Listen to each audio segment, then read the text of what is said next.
2 Tessalonicenses, capítulo 3. Nós leremos do verso 1 ao verso 5. Paulo pede as orações dos Tessalonicenses. Finalmente, irmãos, orai por nós, para que a palavra do Senhor se propague e seja glorificada, como também está acontecendo entre vós, e para que sejamos livres dos homens perversos e maus, porque a fé não é de todos. Todavia, o Senhor é fiel, Ele vos confirmará e guardará do maligno. Nós também temos confiança em vós no Senhor, de que não só estáis praticando as coisas que vos ordenamos, como também continuareis a fazê-las.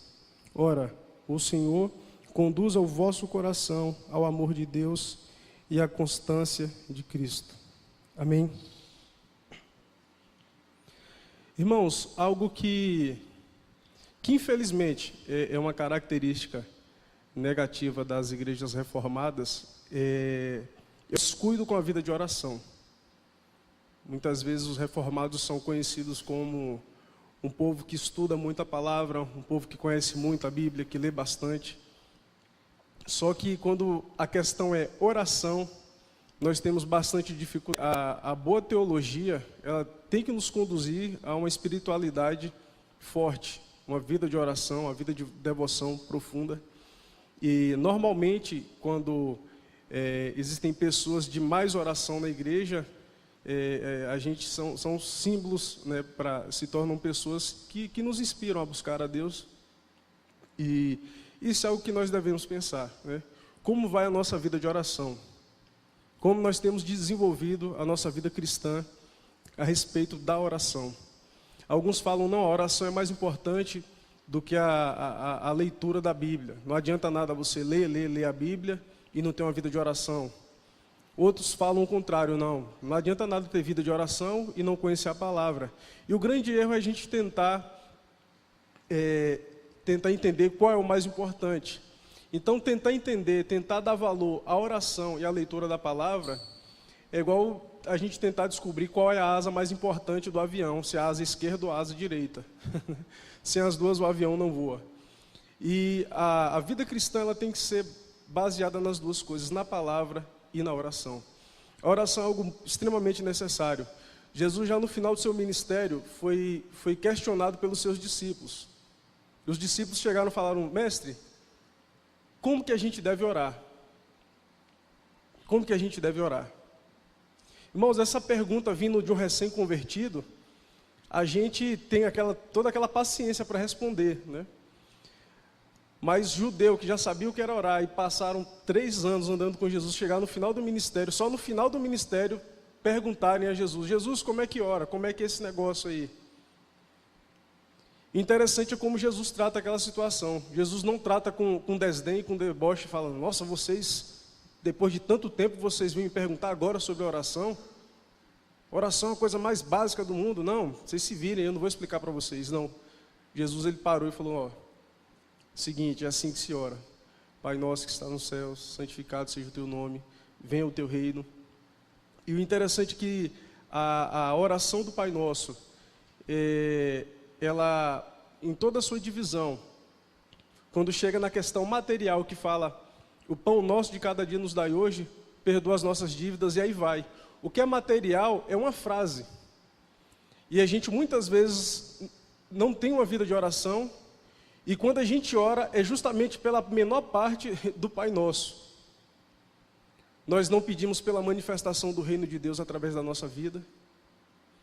Nós não pedimos ao Senhor que o reino dele, que a vontade dele seja feita em nós, como é feita nos céus.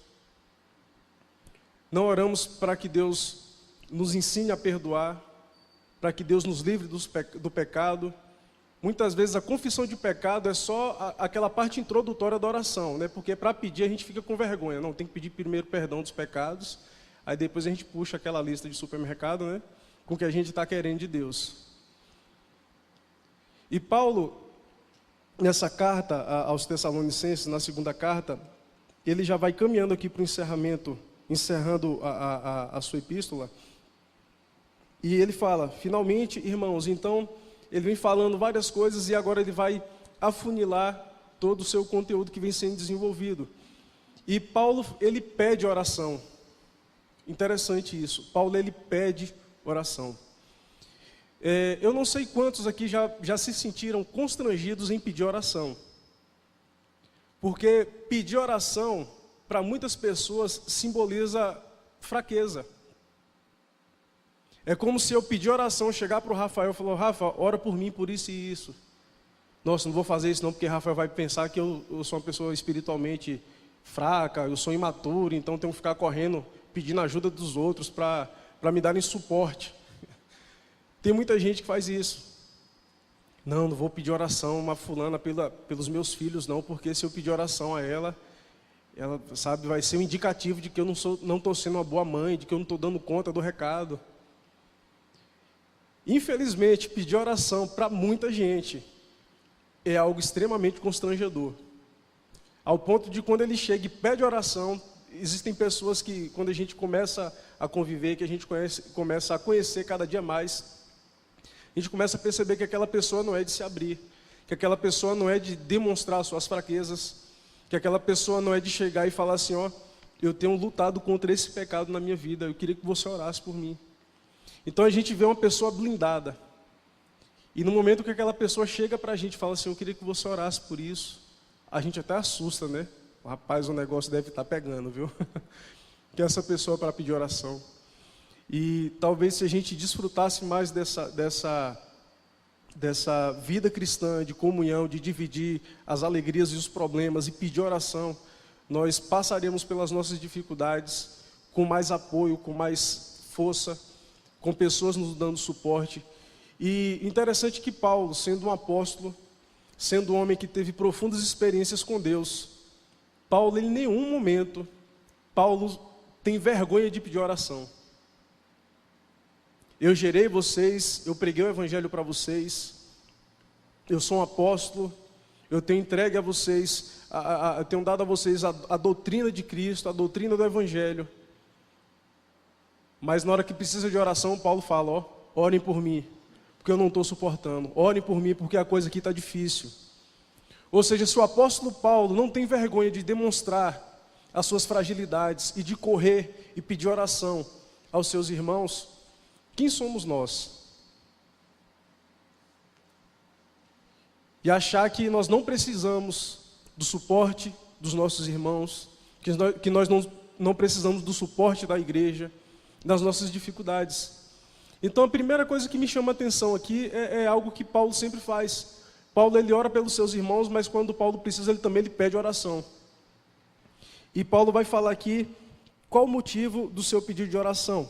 Ele fala o seguinte: orai por nós, para que a palavra do Senhor se propague e seja glorificada.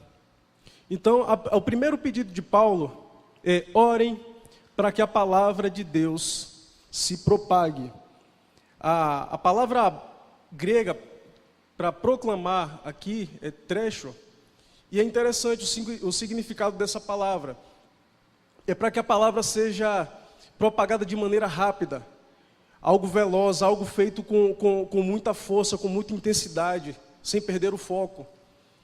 Então o pedido de Paulo é: eu quero que vocês orem para que a mensagem do evangelho possa correr como vento e possa ganhar o mundo e possa ser propagada por todos os cantos. Então Paulo, ele demonstra aqui um senso de urgência que muitas pessoas parecem não entender, a maioria de nós.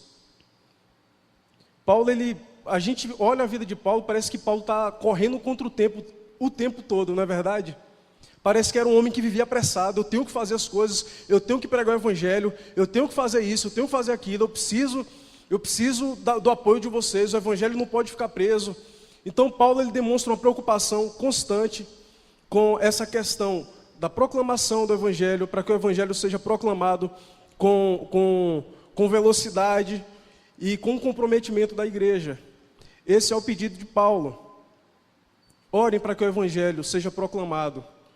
Orem para que o evangelho seja anunciado pelo mundo. Então, é interessante porque nós percebemos que a igreja parece que não tem mais essa preocupação. A gente vive como se Cristo não fosse voltar. A gente vive como se a pregação do Evangelho não fosse necessária para que Cristo, né, volte. Não, a gente vive, prega quando dá. Se ele voltar daqui 50 anos, tudo bem. Se voltar daqui 200, tudo bem. Eu já não vou estar mais aqui. Uma hora ele volta. Às vezes, no nosso coração é isso que a gente diz. Eu não estou preocupado com a volta de Cristo. E certa vez, Russell Shedd foi perguntado por um repórter e falou: Shedd, por que é que os pastores têm pregado tão pouco sobre a volta de Cristo? Ele falou: porque os pastores estão com grandes projetos, e se Cristo voltar vai atrapalhar tudo. Então muitas vezes eu falei isso, falei: não, deixa eu casar primeiro, depois Jesus pode voltar, né? Graças a Deus deu certo, mas assim, Cristo voltasse antes, gente, não existe coisa melhor. A gente precisa desejar a volta de Cristo, e nós precisamos não só desejar a volta de Cristo, nós precisamos pregar o Evangelho precisa ser anunciado. O primeiro pastor evangélico no Brasil foi José Manuel da Conceição, um padre católico que foi evangelizado na época que Ashbel Green Simonton, que foi quem trouxe o presbiterianismo para o Brasil, e diz que aquele homem era apaixonado pela Bíblia. E depois que ele foi ordenado, ele começou a pregar o Evangelho na região, só que aquele homem era insegurável, porque diz que ele chegava num lugar, pregava o Evangelho, montava uma igreja, daqui a pouco ele falava, entrava em contato com a missão americana: toma conta aí que eu já fundei a igreja, já está pronta, eu preciso pregar o Evangelho. E às vezes eles falavam com ele: Manuel, você precisa ficar na igreja um tempo, a gente não tem pastor para estar mandando assim o tempo todo. Ele falou: não quero saber, eu preciso pregar o Evangelho.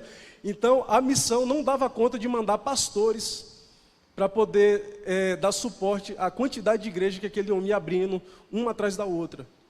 Senso de urgência. E esse é o desejo de Paulo. Irmãos, orem para que o Evangelho seja propagado, que seja anunciado a todos os povos, e isso com constância, com velocidade. Mas ele fala também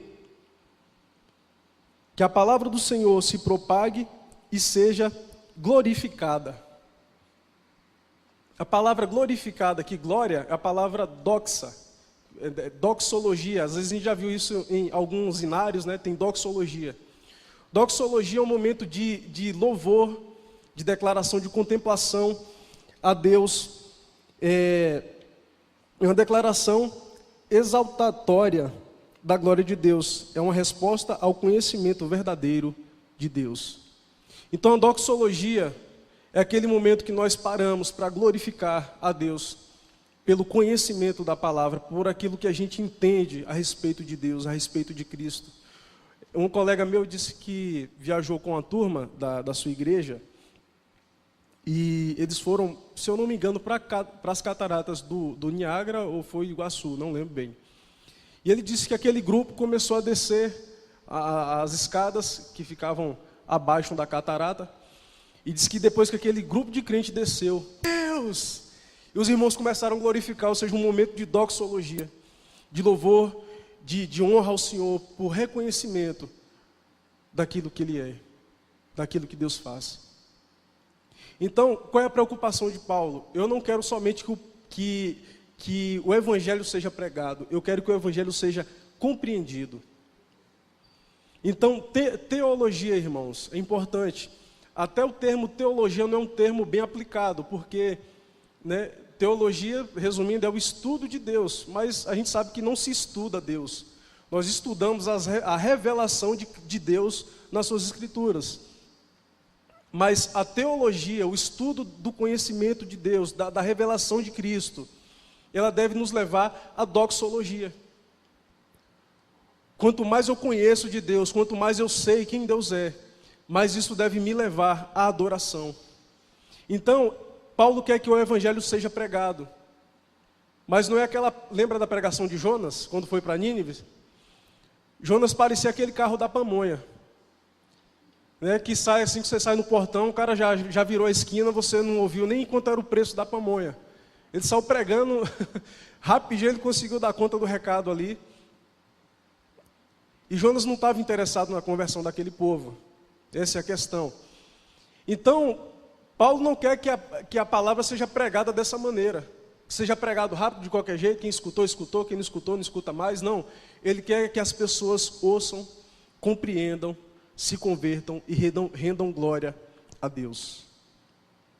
Muitas vezes nós nos preocupamos muito em pregar o Evangelho, sem nos preocuparmos com a conversão das pessoas. Isso é um fato. Sábado nós estivemos com os jovens da igreja, evangelizando lá no Parque Ipiranga. Foi muito bom, foi uma experiência muito boa. Um grupo de, acho que 13 pessoas, 15 mais ou menos. Foi muito bom. E depois eles voltaram falando das experiências, mas uma semana antes a gente conversou um pouco sobre isso. Que muitas vezes o movimento de evangelismo dentro das igrejas, eles servem muito mais para tirar o peso da nossa consciência, que a gente não está evangelizando, do que para alcançar de fato o pecador. Por amor ao pecador. Por amor àqueles que estão padecendo sem Cristo. Então chega um momento no meio do ano e a gente fala, nossa, a igreja não está evangelizando, né? Não vamos fazer um movimento evangelístico? Ou seja, a preocupação não é com o perdido, é porque a gente não está evangelizando. Ou seja, Deus nos deu uma ordem, a gente precisa se preocupar com a ordem que Cristo nos deu. Mas essa ordem tem que ser cumprida, motivada pelo amor ao perdido. Porque essa foi a motivação de Cristo, descer e se encarnar. Motivado pelo amor ao homem perdido. E esse mesmo amor que deve motivar o nosso coração, que deve motivar cada cristão a evangelizar, a proclamar o Evangelho. É interessante porque quem já tem um hábito de evangelizar diariamente, ele não tem esse tipo de crise. Porque na cabeça dele está tudo certo, ele vive isso. Mas muitas vezes a gente se pega com essa crise de que eu não estou evangelizando. E quando a gente faz isso mais para tirar a crise, o peso da consciência, do que para alcançar de fato o pecador.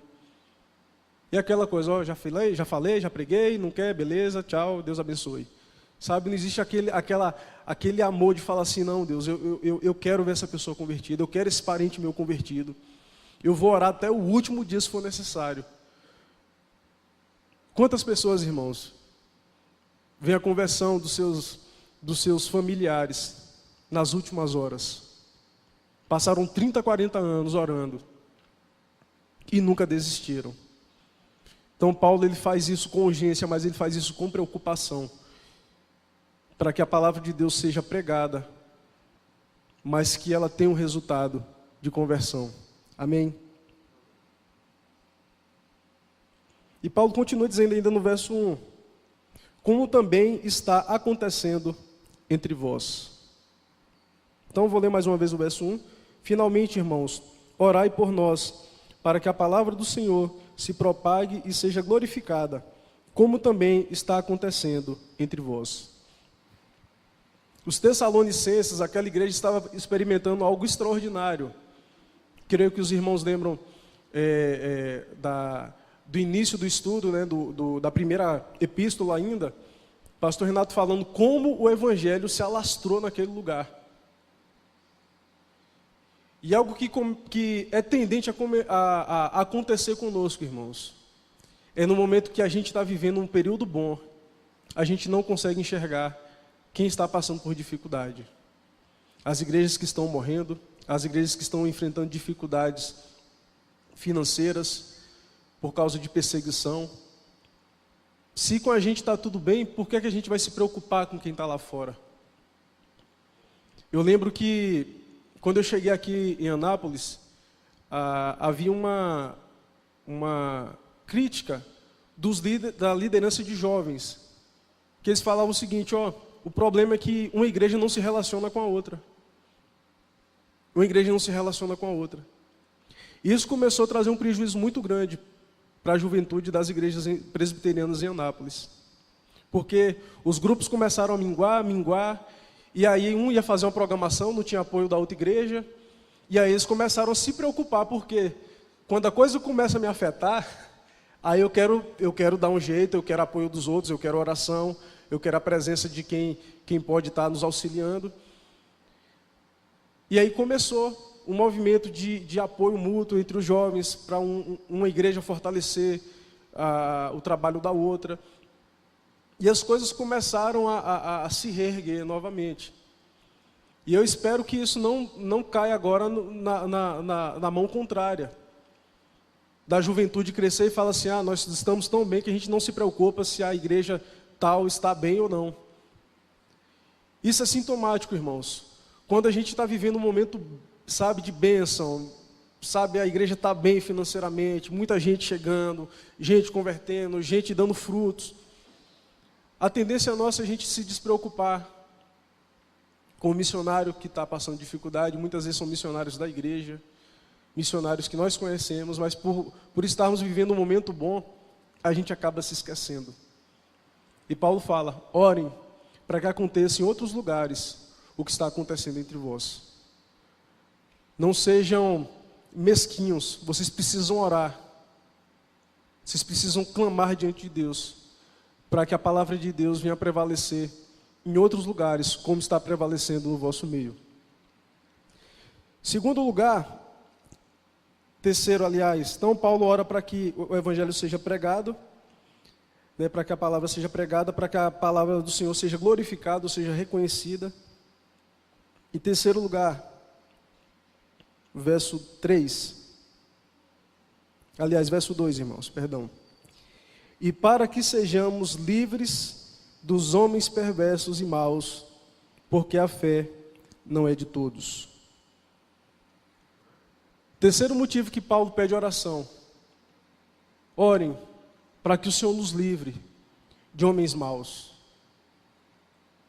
Os maiores opositores que Paulo enfrentou foram os próprios judeus. Homens que dificultaram o trabalho de Paulo, homens que tentaram matar Paulo. Paulo muitas vezes teve que fugir, teve que se esconder, por causa dos seus opositores. E nós precisamos entender, irmãos, que o Evangelho ele tem os seus opositores. Nós sempre enfrentaremos oposição. A obra de Deus ela nunca vai passar por momentos de tranquilidade a ponto da gente não enfrentar lutas. Ela vai enfrentar. O grande problema é que a gente acredita que nós somos um grupo de pessoas que tem uma missão e que nós estamos sendo bombardeados com os nossos escudos e que nós estamos o tempo todo recuados. Quando a gente lê a história da igreja primitiva, o que o Império Romano fez com a igreja, o tanto de crente que morreu, o que é que vem na nossa cabeça? De um povo acuado, encurralado, não é verdade? Irmãos, pelo contrário. Quanto mais crente morria, mais crente aparecia. Quanto mais o Império Romano matava, mais gente se convertia, mais o testemunho daquela igreja fazia com que o Evangelho prosperasse. Então, irmãos, quando um crente morre no Oriente Médio, fuzilado pelo Estado Islâmico, a gente não pode entender um acontecimento como esse, como a igreja está perdendo, não, irmãos. Quando um crente prefere morrer do que negar a fé, a igreja está sendo vitoriosa, porque o crente está colocando o seu amor a Deus acima da sua própria vida. E a palavra de Deus diz isso. Jesus falou que as portas do inferno não prevaleceriam contra a igreja. Ou seja, não se ataca com porta, irmãos. Se o inferno não resistiria, as portas do inferno não resistiriam ao ataque da igreja, ou seja, quem está avançando é a igreja do Senhor. Com todas as suas lutas, com todas as suas dificuldades, a igreja do Senhor continua enfrentando e ganhando as suas batalhas. Nós precisamos entender isso, irmãos, que nós não estamos em uma guerra na qual está sendo disputado se a gente vai ganhar ou não. Não é assim. Quando os Estados Unidos venceram a Segunda Guerra Mundial, né, o fascismo, o nazismo, a guerra já havia sido vencida por eles. Só que ainda existiam campos de concentração, lugares de resistência, que precisavam ser atacados, pessoas libertas. E é essa situação que a igreja se encontra. Nós lutamos uma guerra que já foi vencida, mas nós precisamos conquistar o território que já é nosso, que Deus já nos deu. Mas nós, diante dessa luta, nós enfrentamos oposição. E é isso que Paulo está dizendo. Orem. Porque, irmãos, essa oposição ela vai se levantar de maneiras diversas. E é o que a gente vai ver no verso 3. Olhem, por favor. Todavia, o Senhor é fiel. Ele vos confirmará e guardará do maligno. Ou seja, por trás da opressão dos homens, do sistema, das instituições, está a mente do diabo, está a artimanha do diabo, dirigindo todas essas coisas. E é por isso que Paulo fala que a nossa luta não é contra carne nem sangue.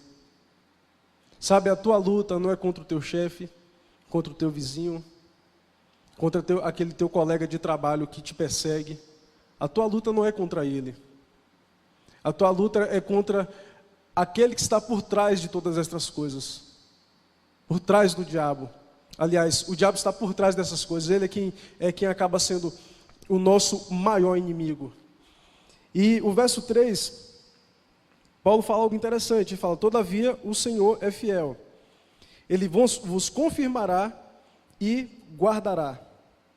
Esse confirmar pode-se também traduzir como fortalecer. Então a primeira coisa que a gente precisa entender, em que nós somos fortalecidos pelo Senhor. Ele fala que o Senhor nos fortalecerá, Ele nos confirmará. Em quê? Em que nós seremos fortalecidos. Isso ele vem trabalhando na primeira carta e também na segunda. Nós somos fortalecidos, irmãos. Queria que vocês voltassem aí. 1 Tessalonicenses, capítulo 3, verso 2.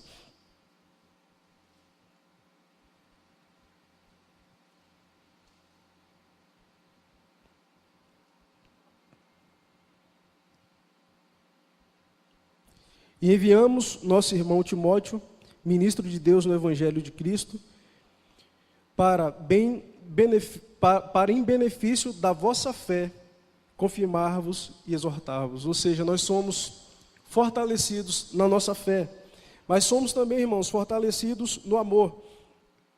Vai para o verso 12 do capítulo 3 ainda, da primeira carta. Paulo fala assim, 1 Tessalonicenses 3, 12. E o Senhor vos faça crescer e aumentar no amor. Ou seja, nós somos fortalecidos no amor, uns para com os outros e para com todos, como também nós para convosco, a fim de que seja o vosso coração confirmado em santidade, isento de culpa, na presença do nosso Deus e Pai, na vinda de nosso Senhor Jesus, com todos os seus santos. Então nós somos confirmados, fortalecidos na fé, no amor e em toda boa obra e na palavra de Deus. Irmãos, quando nós crescemos nestas coisas, no amor, na fé, na obra, nós somos fortalecidos pelo Senhor. O Senhor vai nos fortalecendo. E é por isso que nós temos vitória sobre o maligno. Olhe de novo aí, volta de novo no texto que a gente vinha. 2 Tessalonicenses 3, verso 3. Todavia o Senhor é fiel e Ele vos confirmará, ou seja, nos fortalecerá em todas estas coisas e guardará do maligno. É interessante que ele fala primeiro que nós somos fortalecidos e por causa desse fortalecimento nós somos guardados do maligno. Jesus falou isso na sua oração sacerdotal. Ele falou, Pai, eu não peço que o Senhor os tire do mundo, mas que livre-os do mal. E livrar do mal, Jesus está se referindo aqui não à perseguição, mas ao pecado. Falou, Pai, livre os meus discípulos de pecarem contra Ti. Livre os meus discípulos de renegarem a Tua palavra por causa das perseguições. Mas para a gente conseguir, irmãos, resistir a esses ataques do diabo, a nossa fé precisa ser fortalecida, as nossas obras, o nosso amor. É igual o crente que quer vencer pecado sem ler a Bíblia, sem orar, sem comunhão. Não tem como. E é isso que Paulo fala. A fé, ela precisa ser fortalecida, o amor precisa ser exercido. E nestas coisas é que nós somos capacitados a vencer o maligno. Amém? Verso 4. Nós também temos confiança em vós, no Senhor, de que não só estáis praticando as coisas que vos ordenamos, como também continuareis a fazê-las. Então, irmãos, a obra do crente é resultado da obra de Cristo. Nós só podemos frutificar, nós só podemos ser bênção no reino de Deus, porque Deus primeiro opera em nós. E é por isso que Paulo pede oração, porque só Deus pode capacitar a sua igreja. Só Deus pode conduzir a sua igreja em triunfo. E nós dependemos dele. Então Paulo fala, você já tem confirmado isso, você já tem dado testemunho do poder de Deus. E isso continuará acontecendo. Orem por isso, porque Deus continuará operando através da vida de vocês. E no verso 5, Paulo conclui dizendo, ora, o Senhor conduza o vosso coração ao amor de Deus e à constância de Cristo. O amor de Deus e a perseverança em Cristo tornarão os crentes frutíferos. Então, irmãos, à medida que nós permanecemos firmes em Deus, à medida que nós permanecemos comprometidos com a palavra do Senhor, o Senhor nos dá a graça de frutificar. Tudo isso que Paulo está pedindo à igreja para que ore.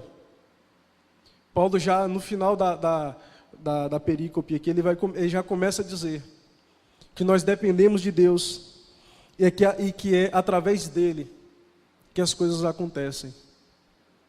A igreja precisa olhar para cima. Muitas vezes a igreja, os departamentos, os ministérios da igreja se deparam com crises, com problemas que só um milagre para resolver. Só um milagre para resolver. E quando chega nesse momento, muitas vezes, a gente começa a entender equivocadamente de que aquilo é porque não é mais da vontade de Deus. Porque o que é da vontade de Deus não enfrenta dificuldade, não enfrenta a luta.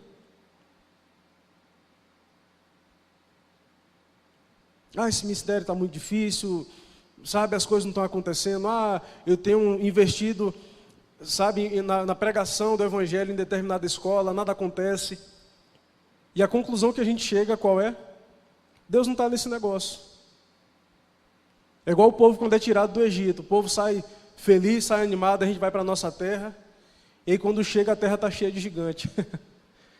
E eles voltam tudo furiosos com Moisés. Ele falou, rapaz, você é louco, você tira a gente de um lugar para morrer na mão de gigante? Você está achando que isso é plano de Deus aonde? E é assim que a gente pensa, irmãos. Né, Rafa? Deus confirma no coração, não é para ir para o seminário. Quando chega no seminário, misericórdia, não sabia que seminário era um negócio desse, não. Não, Deus, o Senhor não está nesse trem, não. Né? Não, Deus, o Senhor não está nesse projeto que o Senhor colocou no meu coração, não, porque eu nunca vi tanta tribulação. Aí no momento que a gente precisa se quebrantar diante de Deus, se curvar diante de Deus e falar assim, Deus, tenha misericórdia da minha vida, tenha misericórdia dessa situação, que é o momento da gente experimentar da obra de Cristo, que é o momento da gente experimentar do sobrenatural de Deus, a gente desiste. Aí no nosso histórico fica, sabe, aquelas coisas inacabadas?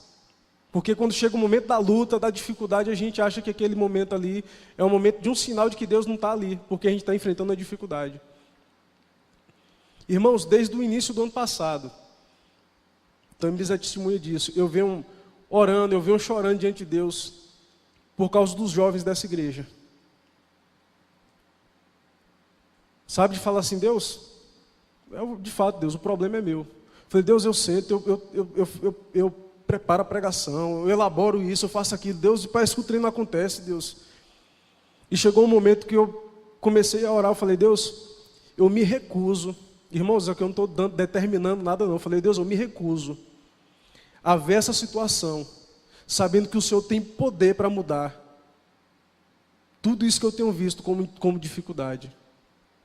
Eu vou continuar trabalhando, eu vou continuar orando, sabendo que é o Senhor que vai fazer. Irmãos, e os jovens da igreja têm crescido igual fogo de monturo, né? Aquele fogo por baixo ali que parece que não está acontecendo nada. Mas, irmãos, Deus tem feito algo muito bonito no nosso meio. Deus tem levantado pessoas, tem gerado no coração de jovens que estavam frios, o calor, o desejo de servir a Deus, o desejo de se envolver com a obra de Deus. E eu sei, irmãos, que isso é obra de Deus. É obra de Deus. É assim, Deus deixa a gente se desgastar, tentando usar a nossa própria força, para quando a situação mudar, a gente ter a plena consciência de que foi Deus que fez. A gente falar assim, ó, aqui é resultado da misericórdia de Deus. Esse trabalho florescer aqui é resultado da misericórdia, do amor, da bondade de Deus. Porque eu sei que meus recursos não trariam o fruto que eu tenho visto diante dos meus olhos. Eu queria encerrar, irmãos, dizendo que a nossa vida de oração ela precisa ser direcionada para aquilo que de fato é importante.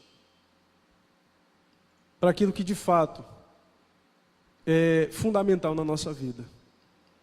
A gente passa muito tempo pedindo a Deus saúde, pedindo a Deus emprego, promoção, oportunidades, isso e aquilo. Enquanto a nossa vida espiritual e o ministério e a obra de Deus está deixada de lado por nós. Eu queria te convidar a curvar a tua cabeça nesse momento, para que a gente ore mais uma vez.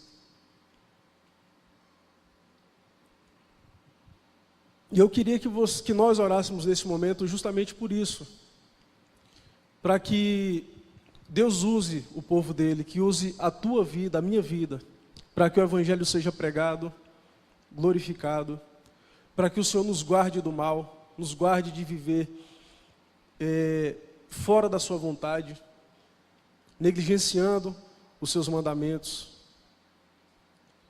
e para que a gente possa desfrutar de um momento novo na nossa vida, entendendo que é Deus que faz todas as coisas.